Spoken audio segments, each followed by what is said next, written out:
당신 눈치 보며 살 바엔 차라리 이혼하는 게 낫겠다. 그 말이 제 입에서 나왔을 때도 아내는 놀라지 않았습니다. 가스불 앞에서 국자를 휘젓던 손만 잠깐 멈추더니 편한 대로 하라고 했습니다. 그게 더 모욕적이었습니다. 퇴직 후 집에 있는 시간이 길어질수록 아내의 말은 짧아졌고 저는 같은 지붕 아래서도 점점 눈치만 보는 사람이 되어갔습니다. 처음엔 나이 들면 다 그런 줄 알고 넘겼습니다. 연금 분할이며 집 정리 문제도 얽혀 있었고 자식들 보기에도 민망해 먼저 판을 깨고 싶지 않았습니다.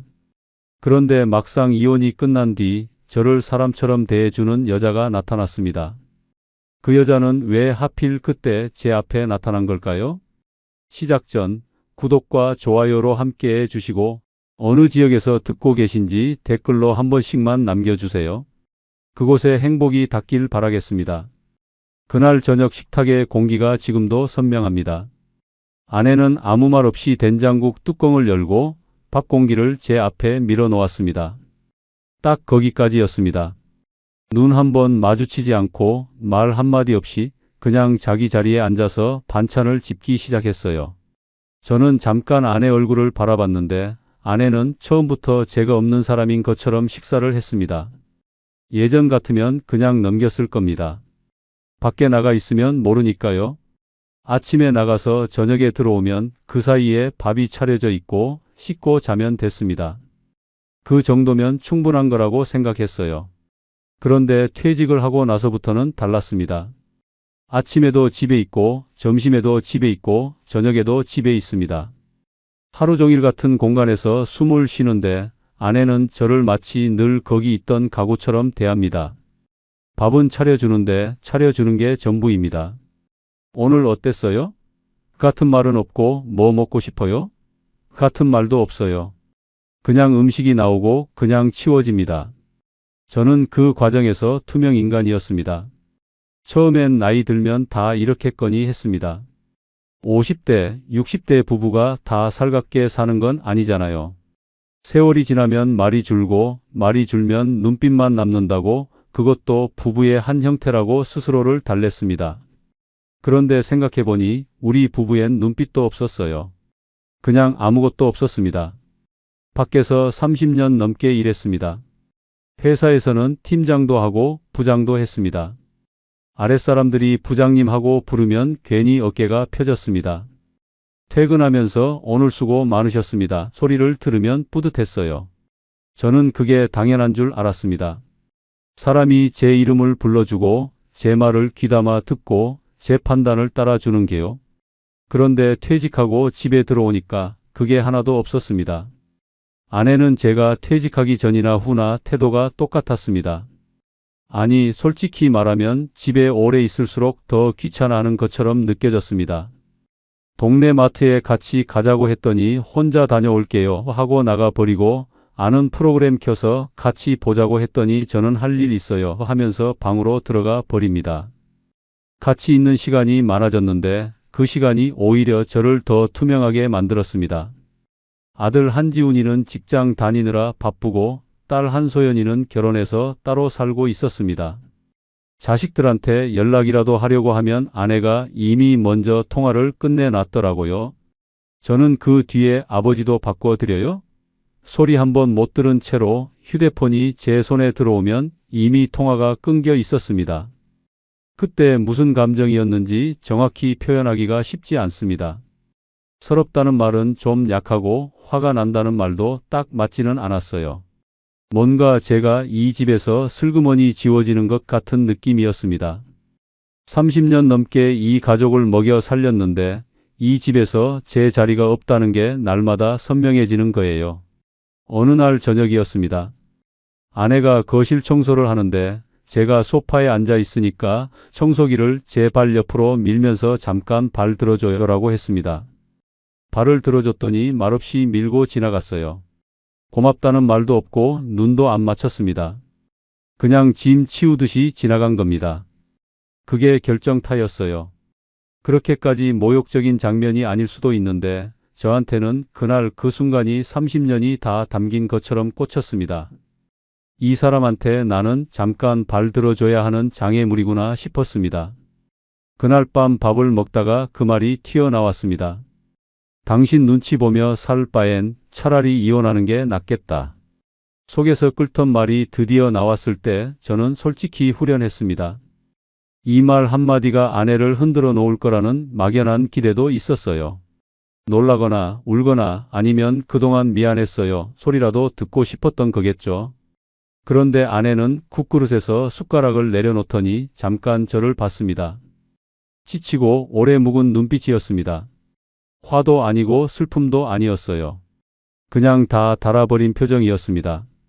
그렇게까지 생각했으면 편한 대로 하세요. 그게 전부였습니다. 저는 그 말을 듣고 오히려 더 화가 났습니다. 붙잡지 않는다는 게, 만류 한마디 없다는 게 가슴에 불이 붙는 것 같았어요. 내가 이혼이라는 말까지 꺼냈는데 이게 전부냐고요? 그 분노가 저를 움직였습니다. 홧김이 아니라는 걸 증명하겠다는 오기로 그 다음 날부터 제가 먼저 움직였습니다. 아는 법무사 사무실에 전화를 넣었습니다. 협의 이혼 절차에 대해 물어봤어요. 처음엔 상담만 할 생각이었는데 전화 한 통이 끝나고 나니까 이상하게 흥분이 됐습니다. 내가 진짜 이 집을 나갈 수 있다는 감각이 처음으로 현실처럼 느껴진 거예요. 아내한테 다시 꺼냈습니다. 이번엔 조용하게 차갑게요. 진지하게 생각해 봤는데 이혼 절차 밟읍시다. 연금 분할이랑 집 정리 이야기도 같이 해야 할 것 같아요. 아내가 한동안 말이 없었습니다. 그때도 저는 이 침묵이 붙잡으려는 머뭇거림이길 바랐습니다. 그런데 아내는 조용히 고개를 끄덕이더니 알겠어요 하고 말았어요. 그 두 글자가 전부였습니다. 연금 분할 상담은 예상보다 빠르게 진행됐습니다. 혼인 기간 중 쌓인 국민연금을 어떻게 나눌 것인지, 집은 어떻게 정리할 것인지 이야기가 오갔습니다. 저는 집은 아내한테 넘기고 연금 일부를 분할하는 방향으로 정리했습니다. 작은 오피스텔을 알아봤고 임시로 살 공간도 머릿속에 그렸습니다. 이혼 조정 날짜가 잡혔을 때 저는 이상하게 가슴이 두근거렸습니다. 해방감이라고 생각했어요. 무시당하던 집에서 드디어 나가는 날이 온다고요? 그 도장이 저를 그 집에서 꺼내줄 마지막 자유라고 믿었습니다. 법원 조정실은 별로 인상 깊은 곳이 아니었습니다. 창문 하나 달린 좁은 방에 조정관이 앉아서 서류를 검토하고 양측의 확인을 받는 절차였어요. 아내는 내내 조용했습니다. 제가 말할 때도 정면을 바라봤고 서류에 도장을 찍을 때도 손 하나 떨리지 않았습니다. 저는 그때 아내 손을 힐끗 봤습니다. 거칠고 검버섯이 좀 있는 손이었습니다. 30년 넘게 밥을 하고 빨래를 하고 청소를 하고 자식들 뒷바라지를 한 손이겠죠. 근데 그때 그 생각을 끝까지 하지 않았습니다. 빠르게 고개를 돌렸어요. 도장을 찍었습니다. 이혼이 성립됐습니다. 조정실 밖을 나오는데 하늘이 맑더라고요. 봄 끝자락의 햇볕이 제법 따뜻했습니다. 저는 그 햇볕 아래 서서 잠깐 눈을 감았습니다. 홀가분했습니다. 그렇게 생각했어요. 아내가 먼저 자리를 떴습니다. 뒷모습을 봤는데 특별히 축 처져 있지도 않았고 특별히 빠른 걸음도 아니었습니다. 그냥 평소 걸음으로 걸어가더라고요. 마치 마트 다녀오는 길처럼요. 저는 그 뒷모습이 야속하게 느껴졌습니다. 그리고 그게 마지막으로 아내를 가까이서 본 날이었습니다. 그날은 정말로 새 출발이라고 믿었거든요. 진짜로요. 나쁜 예감 같은 건 손끝만큼도 없었습니다. 이제부터 제 인생은 제 것이라고 누구 눈치도 안 봐도 되는 나날이 시작된다고 믿었습니다. 정말 제 지옥은 그 이혼 서류에 도장을 찍던 날부터 시작된 걸까요? 이혼이 끝나고 처음 며칠은 생각보다 가볍게 지나갔습니다. 오피스텔로 이사하는 날, 짐이라고 해봐야 옷 몇 벌이랑 세면도구, 그리고 오래된 라디오 하나였습니다. 트럭을 부를 것도 없었어요. 아들 한지훈이가 차로 2번 날라주면 끝났습니다. 지훈이는 짐을 옮기는 내내 말이 없었는데 마지막으로 나가면서 딱 한마디 했습니다. 아버지 진짜 괜찮겠어요? 저는 걱정 마라 하고 짧게 받아쳤습니다. 아들 얼굴을 제대로 보지 않으면서요. 그때 지훈이 표정이 좋지 않았다는 걸 나중에야 떠올렸습니다. 그 아이도 뭔가 할 말이 있었겠죠. 근데 저는 그걸 들을 준비가 안 돼 있었어요. 새 출발 앞에서 아들의 걱정 섞인 눈빛은 그냥 방해가 되는 것처럼 느껴졌으니까요. 오피스텔은 20평이 채 안 됐습니다. 창문 하나, 침대 하나, 냉장고 하나. 거실이라고 해야 소파 하나 놓으면 딱 차는 공간이었어요. 그런데 처음엔 그게 오히려 좋았습니다. 아무것도 없으니까요. 치워야 할 것도 없고 신경 써야 할 것도 없고 눈치 볼 사람도 없었습니다. 첫날 밤은 편의점에서 도시락을 하나 사다가 혼자 먹었습니다. TV도 없어서 라디오를 틀어놓고 창밖 불빛을 보며 앉아 있었어요. 그때 기분이 어땠냐면 정말 홀가분했습니다. 아내 눈치 안 봐도 되고 분위기 살필 필요도 없고 말 한마디 없는 식탁에 마주 앉을 필요도 없는 그 자유 말이에요. 이틀째도 괜찮았습니다. 사흘째도요. 그런데 나흘째 되던 날 저녁이었습니다. 도시락을 다 먹고 나서 라디오를 끄고 방 안에 가만히 앉아 있는데 아무 소리가 안 나더라고요. 정말 아무것도요. 냉장고 모터 돌아가는 소리, 멀리서 차 지나가는 소리, 그것뿐이었습니다. 그 고요함이 처음으로 불편하게 느껴졌습니다. 이상하잖아요. 그렇게 조용한 집이 싫어서 나왔는데 막상 더 조용한 곳에 혼자 있으니까 불편한 거요. 밥을 먹어도 맛이 없었습니다. 편의점 도시락이 맛없는 게 아니라 혼자 먹는 밥 자체가 어딘가 허전했습니다. 아내가 밥을 차려줄 때 눈도 안 맞췄다고 그렇게 서러워했는데 아무도 차려주지 않는 밥상은 또 다른 방식으로 쓸쓸하더라고요. TV를 샀습니다. 그래도 혼자 보는 TV는 켜놔도 보이지 않았어요. 화면 위로 아무 생각 없이 눈이 지나가는 느낌이랄까요? 누군가 옆에서 저 사람 왜 저럴까요? 그 한마디만 해줘도 달랐을 텐데 그 한마디를 던질 사람이 없는 거예요. 그때 처음으로 아내 생각이 났습니다. 사랑이 그리운 게 아니었어요.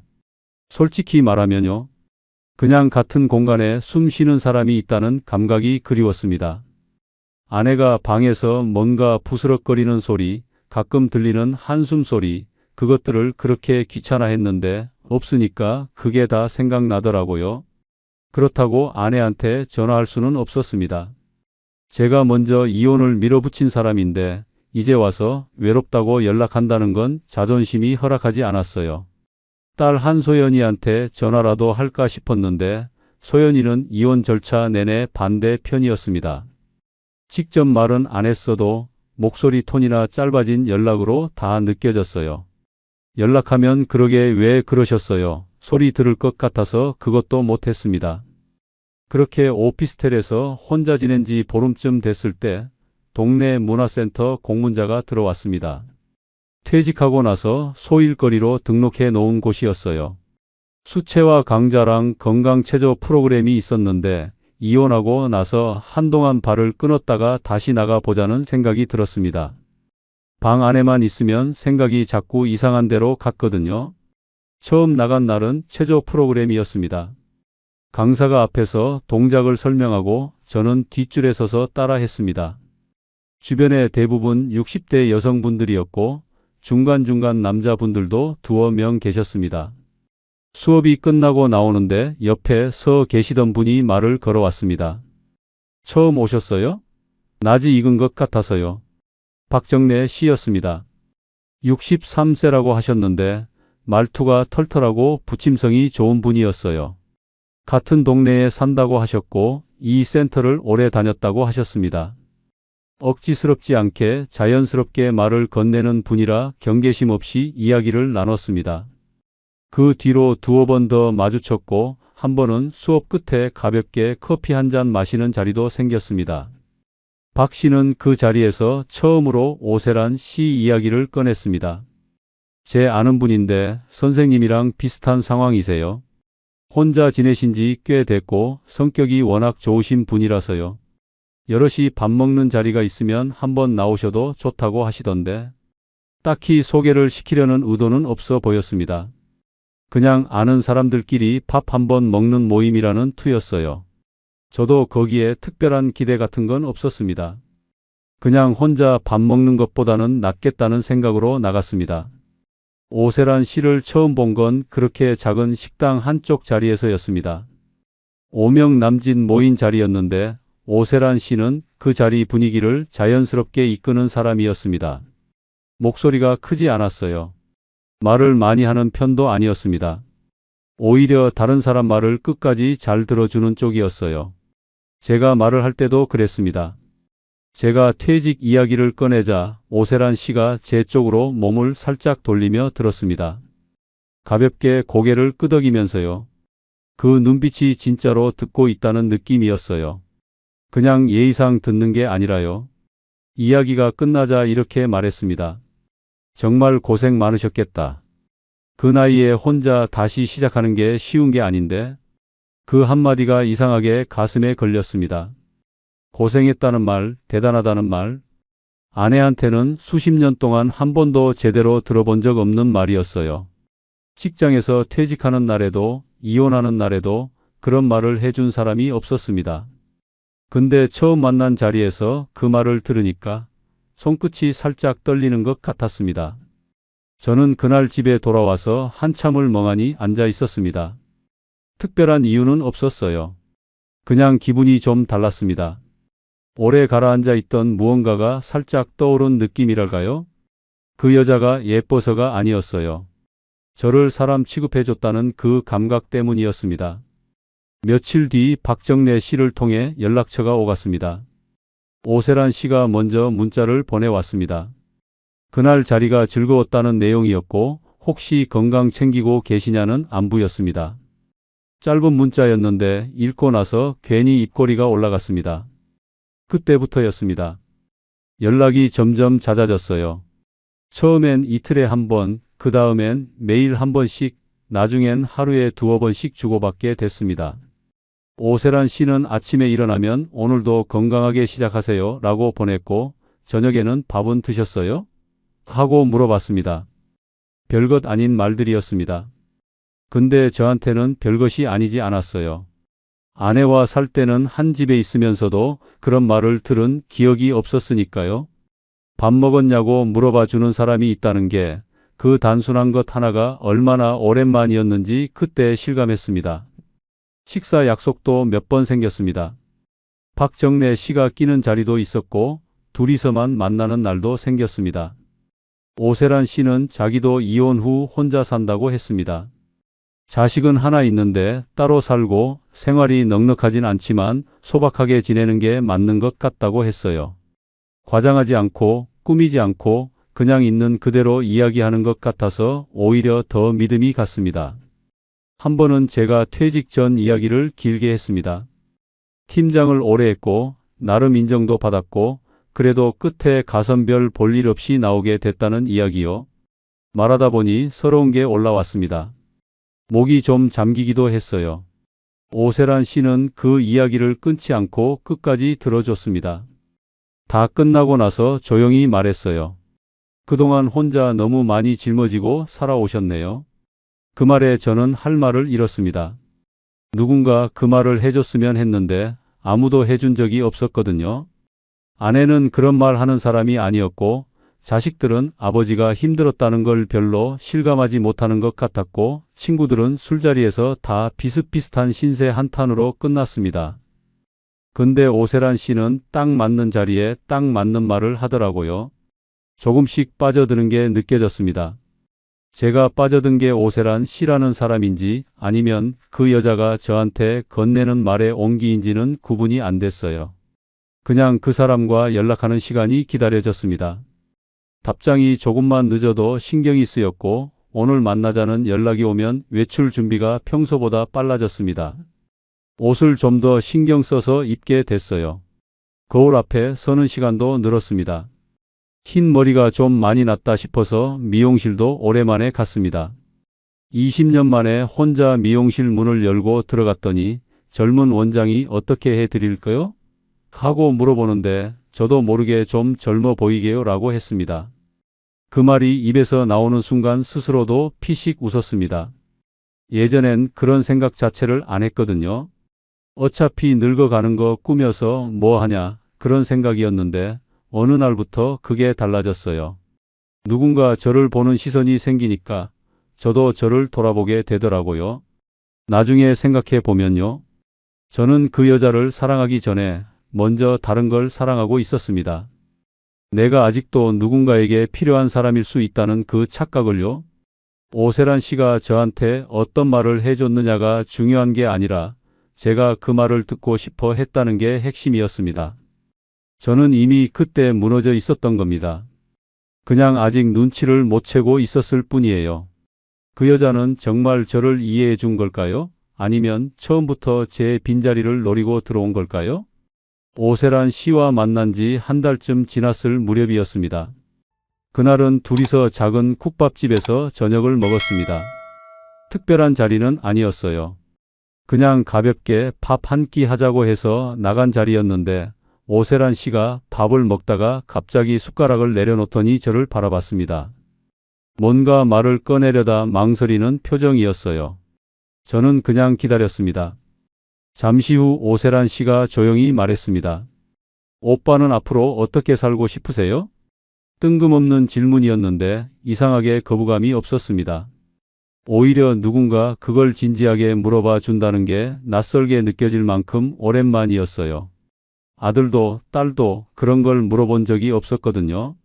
다들 아버지가 어떻게 살아야 하는지는 알아서 할 거라고 생각하거나 아니면 그냥 관심이 없었겠죠.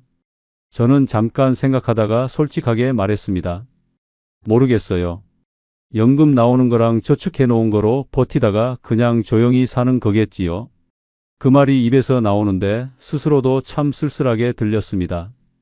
64년 살아온 인생의 결론이 버티다가 조용이라니요. 오세란 씨가 그 말을 듣고 잠깐 고개를 숙였다가 다시 봤습니다. 저는요, 오빠. 작게 장사하면서 살고 싶었거든요. 사람 구경하고 손 부지런히 움직이고 하루하루 뭔가 만들어서 파는 거요. 거창한 거 말고요. 그냥 작은 가게 하나. 그 말투가 꾸밈이 없었습니다. 들뜬 것도 아니고 계획을 발표하는 것도 아니었어요. 그냥 오래 마음에 담아둔 이야기를 꺼내는 것 같았습니다. 그래서 더 진짜처럼 들렸어요. 저는 자연스럽게 물었습니다. 무슨 장사요? 오세란 씨가 살짝 웃으면서 말했습니다. 반찬 가게요? 도시락도 같이 하면 좋겠고요. 요즘 혼자 사는 분들 많잖아요. 집밥이 그리운 분들한테 파는 거예요. 자리만 좋으면 충분히 될 것 같아요. 그 말을 들으면서 저는 머릿속으로 그림이 그려졌습니다. 작은 가게에 반찬들이 진열돼 있고 오가는 손님들한테 이거 드셔보세요 하면서 권하는 모습이요. 저도 그 안에 있는 그림이었어요. 이상하게 그게 싫지 않았습니다. 오히려 가슴 한쪽이 살짝 따뜻해지는 기분이었어요. 오세란 씨가 이어서 말했습니다. 오빠는 사람 상대를 잘하시잖아요. 제가 보기에 손님 응대나 장부 정리 같은 거 딱 맞으실 것 같아요. 저는 요리랑 운영 쪽을 맡으면 되고요. 둘이 하면 충분히 할 수 있을 것 같은데. 저는 그 말에 가슴이 두근거렸습니다. 사람 상대를 잘한다는 말이요. 팀장 시절에도 그게 제 강점이라는 말을 들은 적이 있었어요. 퇴직하고 나서는 그런 말을 해준 사람이 아무도 없었는데 오세란 씨는 짧은 시간 만났는데도 저를 그렇게 봐줬습니다. 그 자체가 이미 저를 흔들어 놓기에 충분했어요. 그날 밥 먹으면서 한참 이야기를 나눴습니다. 오세란 씨는 자리도 이미 알아본 데가 있다고 했습니다. 큰 아파트 단지 상가 쪽에 작은 점포가 하나 나왔는데 유동 인구가 많고 월세도 부담스럽지 않은 편이라고요. 본인이 아는 분이 그쪽 부동산을 한다고 했어요. 저는 그날 밤 오피스텔로 돌아와서 오랜만에 잠이 빨리 들었습니다. 뭔가 기대되는 게 생기니까 그런 것 같았어요. 이혼하고 나서 막막하기만 했던 앞날이 처음으로 뭔가 그려지는 것 같았습니다. 같이 가게를 꾸리는 사람이 있고 그 사람이 나를 필요로 하고 나도 그 사람 곁에서 뭔가 할 수 있다는 감각이요. 그게 얼마나 큰 것인지 그때는 몰랐습니다. 며칠 뒤 오세란 씨한테 연락이 왔습니다. 그 자리를 계약하려면 먼저 예약금을 넣어야 한다고 했어요. 다른 사람도 보고 있다고 했고 자리가 좋아서 오래 안 갈 것 같다고 했습니다. 금액은 크지 않았습니다. 몇십만 원이었어요. 계약금도 아니고 그냥 자리 맡아두는 예약금이라고 했습니다. 저는 별 생각 없이 보냈습니다. 그 정도는 큰 돈도 아니었고 무엇보다 제가 이 계획을 진심으로 하고 싶다는 신호를 보내고 싶기도 했어요. 오세란 씨한테요. 나는 이 일에 진지하다는 거 말이에요. 오세란 씨는 받고 나서 고맙다고 했습니다. 오빠 덕분에 숨통이 좀 트이는 것 같아요. 혼자서 이것저것 알아보면서 막막했는데 그 한마디에 저는 또 기분이 달라졌습니다. 누군가한테 덕분이라는 말을 들을 수 있다는 게 이렇게 기분 좋은 건지 몰랐어요. 그 다음엔 냉장 쇼케이스 얘기가 나왔습니다. 반찬 가게 하려면 진열장이 있어야 하는데 새 걸 사면 비싸니까 중고로 먼저 매입해 놓는 게 낫다고 했어요.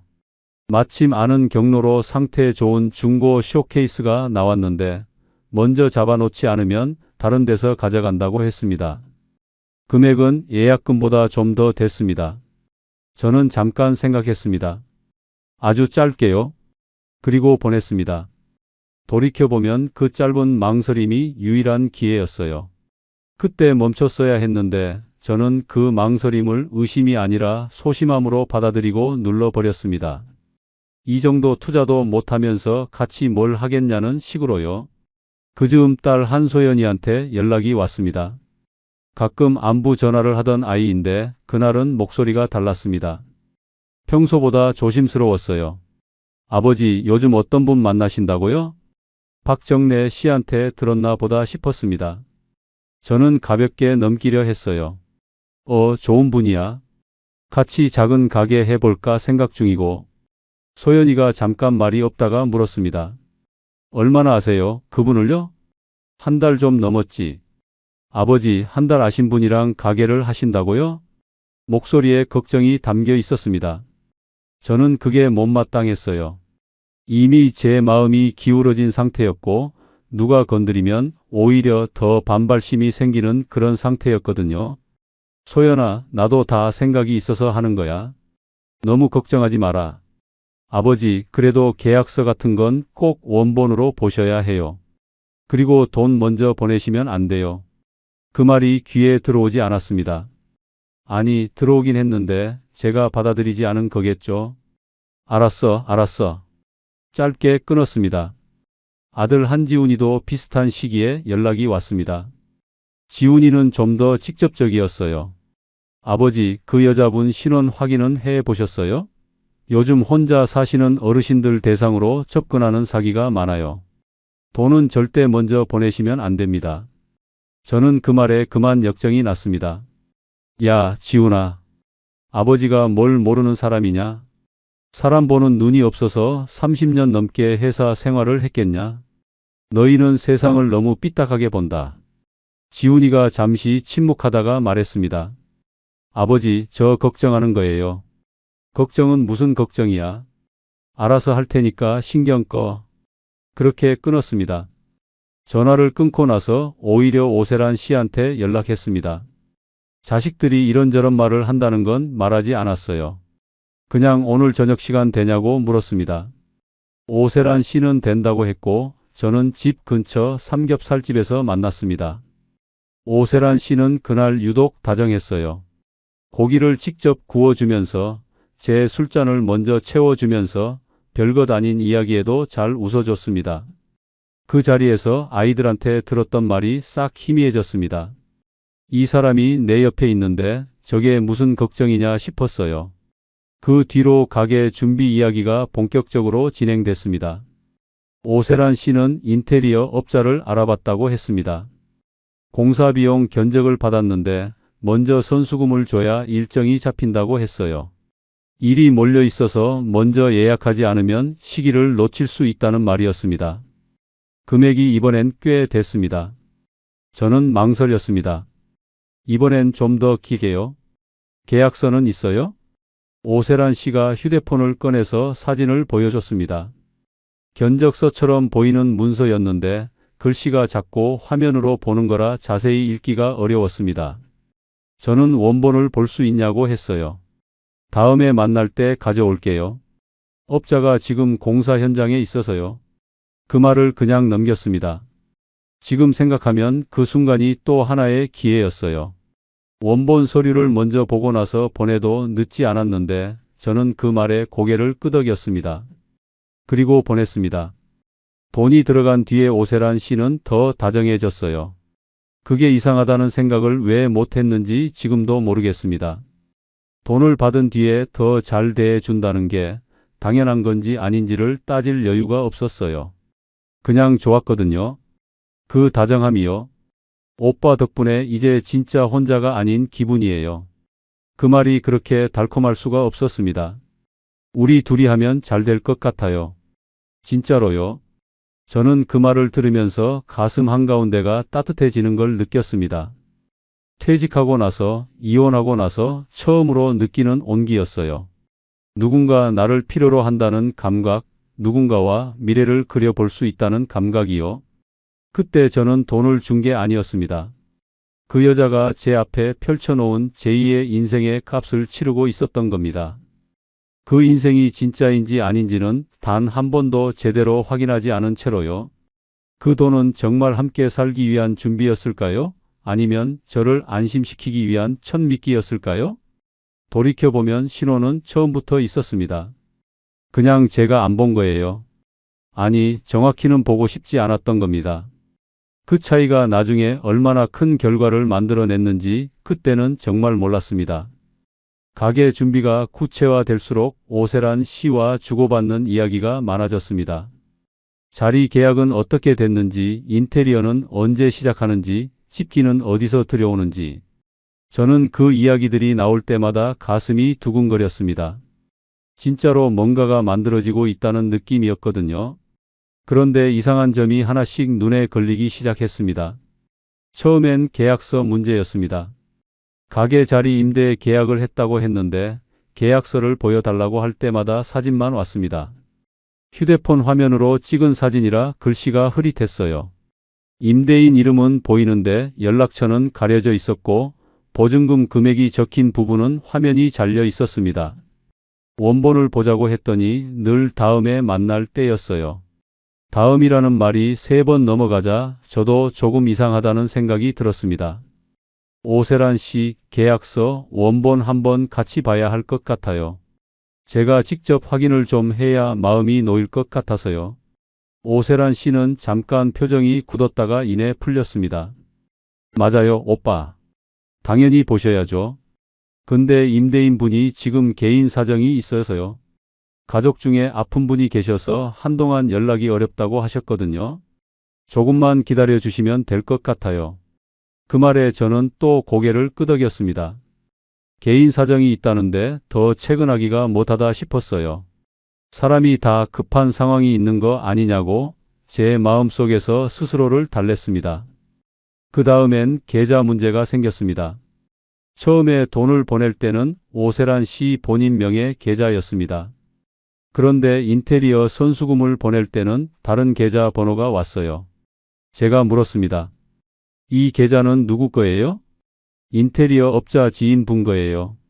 사장님 개인 계좌 말고 공사 전용으로 쓰는 계좌라고 하시더라고요. 거기로 보내면 된대요. 그 말도 그냥 넘어갔습니다. 요즘 사업하는 사람들이 계좌를 여러 개 쓴다는 건 알고 있었으니까요. 굳이 의심할 이유가 없다고 스스로한테 말했습니다. 냉장 쇼케이스 납품업체도 마찬가지였어요. 먼저 예약금을 내야 물건을 잡아둔다고 했는데 그 업체 이름을 검색해 보려고 하니까 오세란 씨가 소규모 업체라 온라인엔 잘 안 나와요. 지인 소개로 거래하는 곳이라서라고 했습니다. 저는 검색창에 이름을 쳤다가 결과가 나오지 않으니 그냥 껐습니다. 찜찜했습니다. 분명히 찜찜했어요. 제 안에서 뭔가 자꾸 걸린다는 신호가 오고 있었습니다. 그런데 그 신호를 들을 때마다 반대편에서 다른 목소리가 더 크게 올라왔습니다. 여기서 의심하면 이 관계가 깨진다는 두려움이었어요. 저는 그때 이미 오세란 씨와의 관계에 많은 걸 걸어놓은 상태였습니다. 돈만이 아니었어요. 기대를 걸었고 감정을 쏟았고 자식들한테 다 생각이 있어서 하는 거야 라고 장담까지 한 상태였습니다. 거기서 만약 의심이 맞고 이게 사기라면 그건 그냥 돈을 잃는 문제가 아니라 제가 완전히 틀렸다는 걸 인정해야 하는 문제였어요. 그걸 인정할 자존심이 없었습니다. 그래서 더 깊이 들어간 겁니다. 의심이 들수록 오히려 더 믿으려고 했어요. 이상한 점을 발견할 때마다 그걸 설명해 줄 이유를 제가 먼저 찾았습니다. 임대인이 아파서 계약서를 못 보여준다. 계좌가 다른 건 사업용 계좌라서 그렇다. 업체가 소규모라 검색이 안 되는 거다. 전부 제가 만들어낸 변명들이었습니다. 오세란 씨가 해준 말에 제가 살을 붙인 거였어요. 그 무렵 아들 한지훈이한테 연락이 또 왔습니다. 이번엔 톤이 달랐어요. 저번처럼 걱정하는 말투가 아니라 꽤 단호했습니다. 아버지, 그 여자분이랑 관련해서 돈 나간 거 있으면 지금 당장 멈추셔야 해요. 제 친구 중에 법무 쪽 일하는 애가 있는데 얘기해 봤더니 전형적인 접근 방식이랑 비슷하다고 하더라고요. 저는 순간 가슴이 철렁했습니다. 그런데 그 철렁함을 인정하지 않았어요. 바로 눌러버렸습니다. 야, 지훈아. 아버지 아직 판단력 없어진 사람 아니야? 내 친구가 뭘 알아 만나 보지도 않고. 아버지, 계약서 원본이라도 꼭 보세요. 직접 가서요. 알았다고. 아버지, 알았다고 했잖아. 끊었습니다. 전화를 끊고 나서 손이 조금 떨렸습니다. 그게 화 때문인지 아니면 다른 이유 때문인지는 스스로도 잘 몰랐어요. 그냥 빨리 다른 생각을 해야 할 것 같아서 오세란 씨한테 문자를 보냈습니다. 오늘 저녁 시간 어떠냐고요? 오세란 씨는 된다고 했습니다. 그날 만나서 저는 자식들 이야기를 꺼냈습니다. 돌려서 말했어요. 주변에서 걱정하는 사람이 있다고 계약서 같은 거 원본으로 확인해 보고 싶다고요. 오세란 씨 표정이 잠깐 변했습니다. 굳어지는 게 아니라 서운해지는 표정이었어요. 그게 더 무서웠습니다. 화를 내면 차라리 의심이라도 할 텐데 서운해하니까 제가 오히려 잘못한 사람이 된 것 같았습니다. 오빠도 나 못 믿겠으면 여기까지만 해요. 그 말이 조용히 나왔습니다. 울먹이는 것도 아니었어요. 그냥 담담하게 하지만 단호하게 나온 말이었습니다. 그 담담함이 오히려 더 아팠어요. 화를 내며 왜 의심해요? 라고 했으면 제가 방어할 수 있었을 텐데 조용히 여기까지만 해요 라고 하니까 그게 전부 제 잘못인 것 같은 기분이 들었습니다. 저는 바로 사과했습니다. 아니에요. 그런 뜻이 아니었어요. 주변에서 하도 이런저런 말을 해서 제가 잠깐 흔들렸나 봐요. 미안해요. 오세란 씨가 한동안 말이 없었습니다. 저는 그 침묵이 너무 불편했어요. 빨리 이 공기를 바꾸고 싶었습니다. 그래서 제가 먼저 말했습니다. 가게 보증금 나머지 부분 이번 주 안에 넣어 드릴게요. 오세란 씨가 그제야 저를 봤습니다. 그 눈빛이 따뜻하게 풀렸어요. 그리고 작게 웃으면서 말했습니다. 오빠밖에 없다. 진짜로. 저는 그 말을 듣는 순간 가슴이 내려앉는 것 같으면서도 동시에 뭔가 놓치면 안 된다는 안도감이 들었습니다. 그 두 감정이 동시에 왔는데 저는 안도감 쪽을 선택한 겁니다.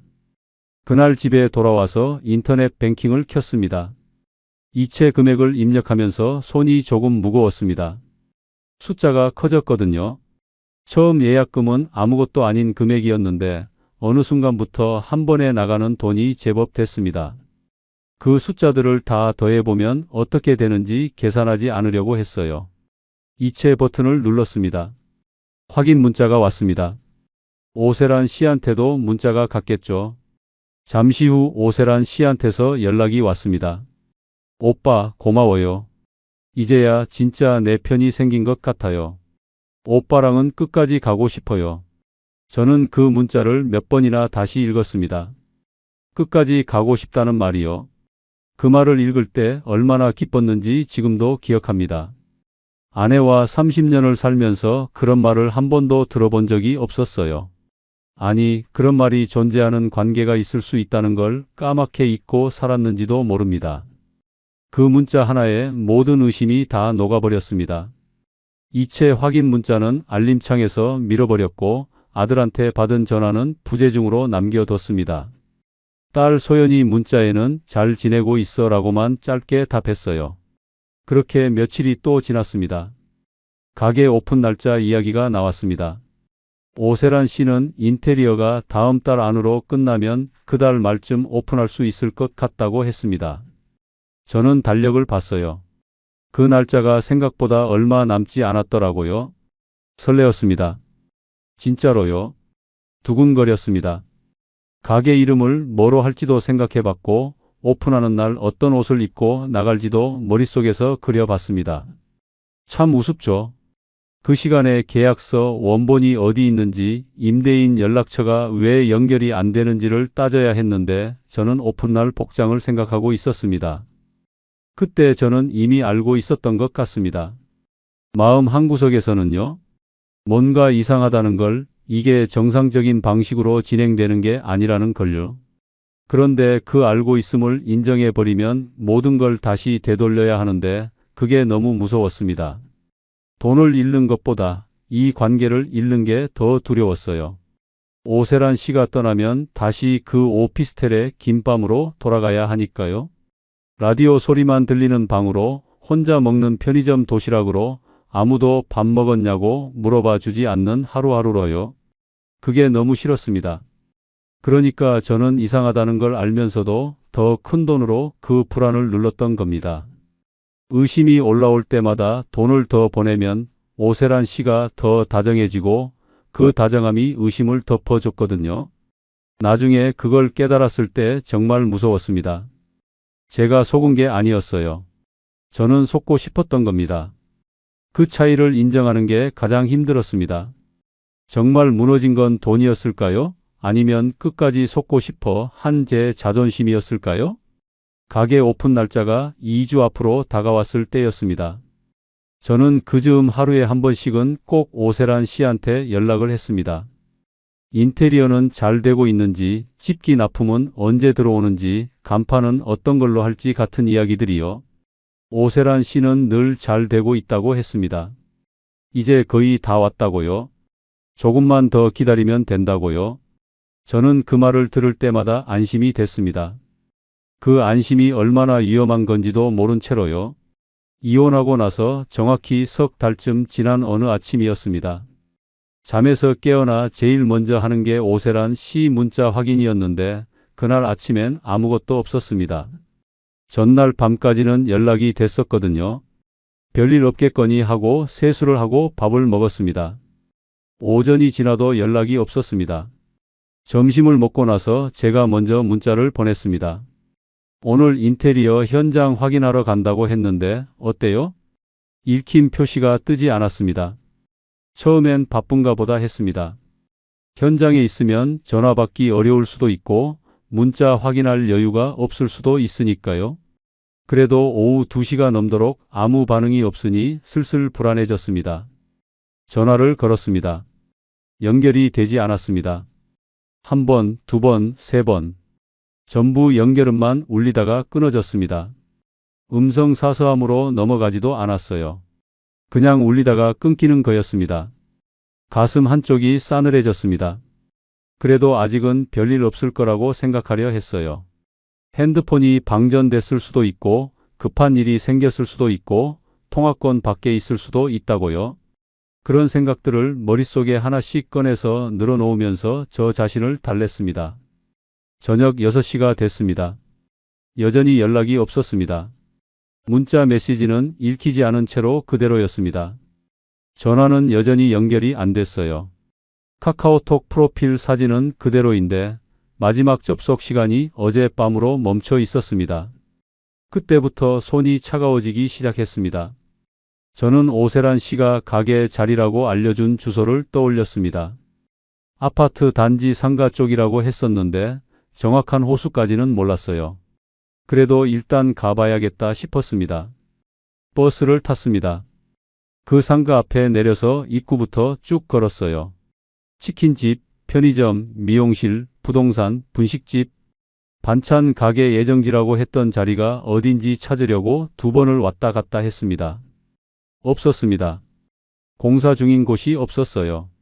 인테리어 한창이어야 할 점포가 없었습니다. 있어야 할 자리에 이미 다른 가게가 멀쩡히 영업 중이었어요. 오래된 것처럼 보이는 가게였습니다. 최근에 새로 들어온 곳이 아니었어요. 저는 그 앞에 서서 한동안 움직이지 못했습니다. 다리가 무거웠어요. 아니, 다리만이 아니라 온몸이 갑자기 납덩이가 된 것 같았습니다. 머릿속이 하얘지면서 동시에 지난 석 달이 빠르게 스쳐 지나갔어요. 예약금, 쇼케이스 매입금, 인테리어 선수금, 보증금 일부. 그 숫자들이 하나씩 떠올랐습니다. 더하면 얼마가 되는지 그때서야 계산이 됐습니다. 머릿속으로 계산하는 내내 손끝이 떨렸어요. 근처 부동산 문을 두드렸습니다. 중년 남자 직원이 나왔는데 저는 이 상가에 반찬 가게 들어온다는 얘기 들으셨냐고 물었습니다. 직원이 고개를 저었어요. 이 상가요? 공실이 하나도 없는데요. 다 오래된 가게들이에요. 혹시 최근에 임대 문의 들어온 곳 있었나요? 50대 후반 여성분이 알아보셨을 수도 있어요. 직원이 잠깐 생각하다가 고개를 저었습니다. 없었는데요. 저는 부동산을 나와서 상가 벤치에 앉았습니다. 한동안 아무 생각도 안 됐어요. 머리가 멈춘 것 같았습니다. 오가는 사람들이 눈앞을 지나가는데 그게 다 배경처럼 보였어요. 소리도 잘 들리지 않았습니다. 한참 후에야 몸이 움직였습니다.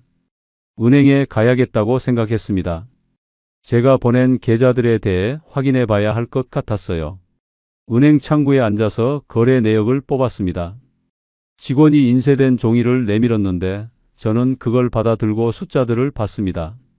처음 예약금부터 가장 최근에 보낸 금액까지 전부 나열돼 있었어요. 다 더하니 수천만 원이 훌쩍 넘었습니다. 노후 자금으로 모아둔 돈의 큰 덩어리였습니다. 손이 떨려서 종이를 제대로 잡기가 어려웠습니다. 직원이 뭔가 더 물어봤는데 제가 제대로 대답했는지도 모르겠어요. 그냥 종이를 들고 나왔습니다. 지구대를 찾아갔습니다. 접수 창구에 앉아서 사정을 이야기했습니다. 말하면서 목이 몇 번 잠겼어요. 담당 경찰관이 진술을 듣더니 기초 조사를 시작했고 며칠 뒤 정식 접수를 하게 됐습니다. 그 과정에서 형사 김태성 씨를 만났습니다. 40대 후반으로 보이는 분이었는데 말이 많지 않고 차분한 사람이었어요. 제 진술을 듣더니 서류를 꺼내서 이것저것 적었습니다. 그러다가 조용히 말했습니다. 보내신 계좌 중에 본인 명의 계좌는 하나고 나머지는 전부 다른 명의였네요. 그 말을 듣는 순간 눈앞이 어질어질했습니다. 명의가 여러 번 바뀐 경우는 처음부터 추적이 쉽지 않습니다. 계좌가 이미 비워진 상태면 더요. 저는 물었습니다. 회수는 가능한가요? 김 형사가 제 눈을 잠깐 봤습니다. 그 눈빛이 이미 답이었어요.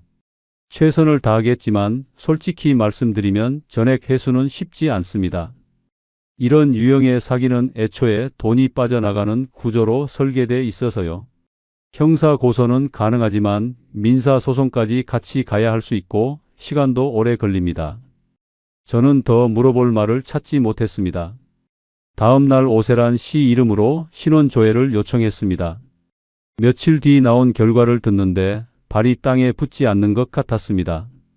오세란이라는 이름 자체가 맞는지 확실하지 않았습니다.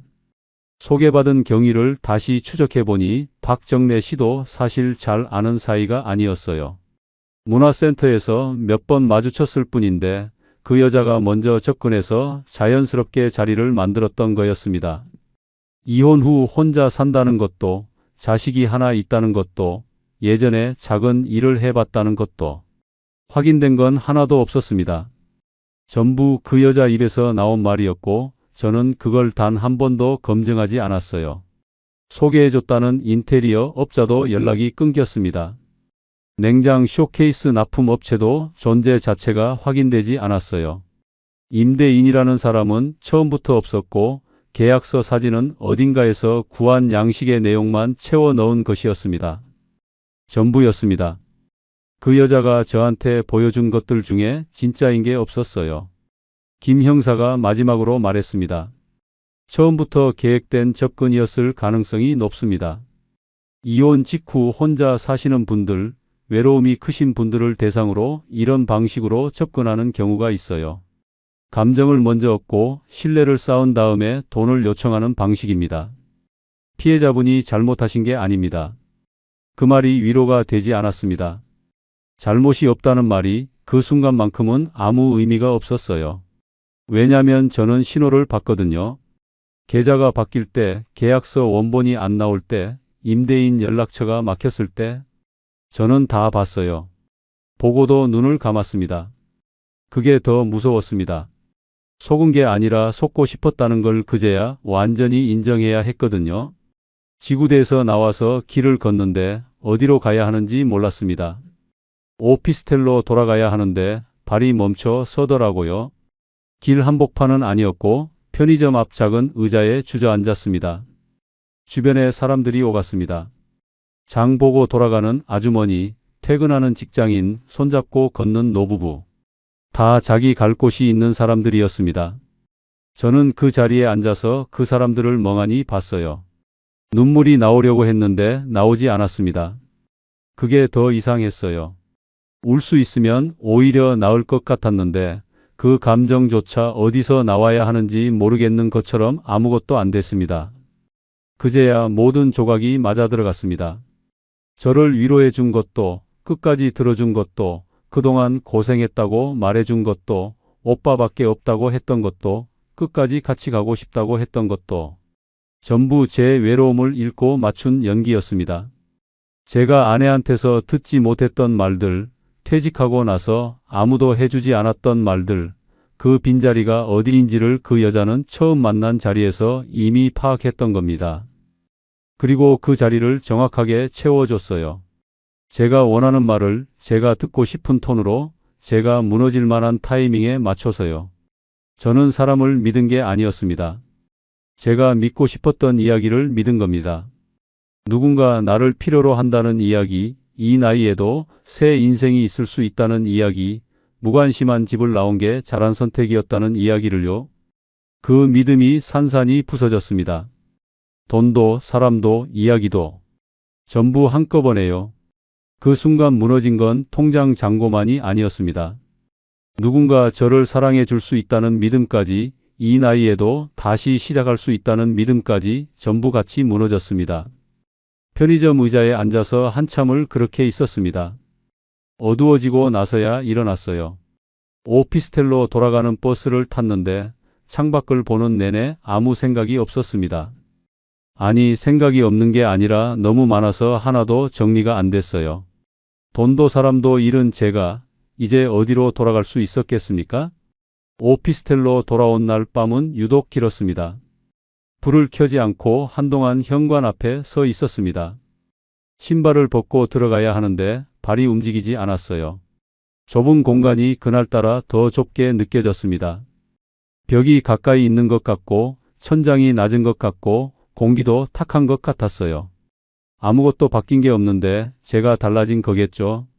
겨우 불을 켜고 들어가서 침대에 앉았습니다. 휴대폰을 봤습니다.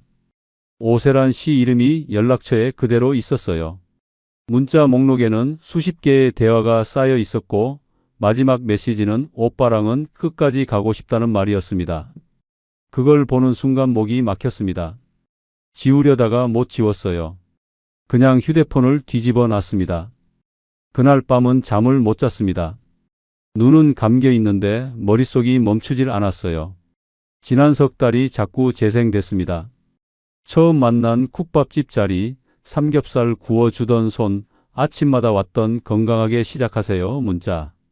그것들이 전부 연기였다는 걸 알면서도 머릿속에서 자꾸 그 장면들이 떠올랐습니다. 그게 더 고통스러웠어요. 나쁜 기억은 빨리 잊히는데 좋았던 기억은 오래 남거든요. 그리고 그 좋았던 기억들이 전부 가짜였다는 걸 알면서도 지워지지 않을 때 그게 가장 잔인한 겁니다. 다음 날부터 현실이 빠르게 들어왔습니다. 오피스텔 월세가 밀려 있었습니다. 한 달치였는데 그냥 넘길 수 있는 금액이 아니었어요. 사기를 당하고 나서 통장 잔고를 다시 확인하는 게 무서웠는데 결국 마주해야 했습니다. 화면에 뜬 숫자를 보는데 눈이 잘 안 믿어졌어요. 노후 자금으로 모아뒀던 돈의 큰 부분이 빠져나가고 나니 남은 건 당장 몇 달 버티기도 빠듯한 금액이었습니다. 연금이 나오긴 했지만 그걸로 오피스텔 월세를 내고 나면 생활비가 거의 남지 않았어요. 카드값 명세서도 왔습니다.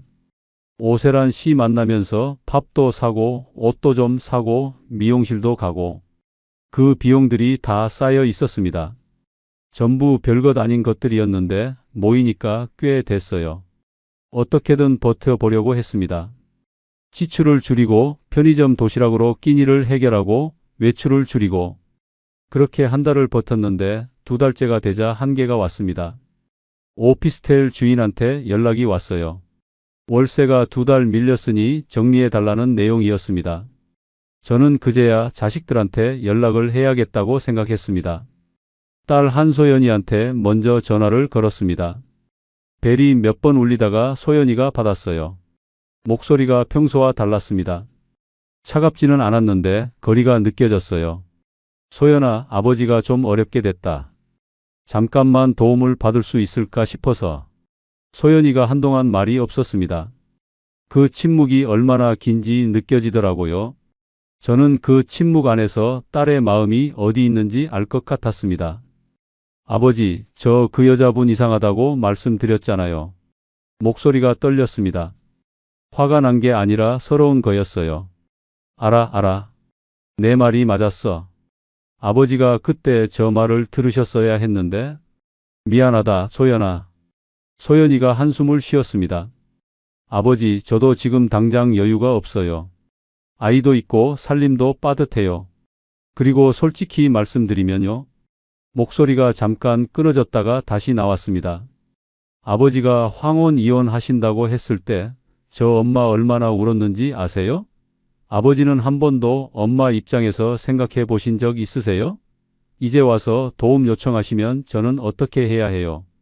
저는 아무 말도 못했습니다. 그 말이 틀리지 않아서요.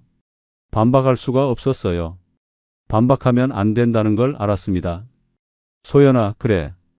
미안하다. 그게 전부였습니다. 전화를 끊고 나서 한동안 멍하니 있었습니다. 아들 한지훈이한테도 전화를 걸었습니다. 지훈이는 더 짧았어요. 아버지, 저 그때 분명히 말씀드렸잖아요.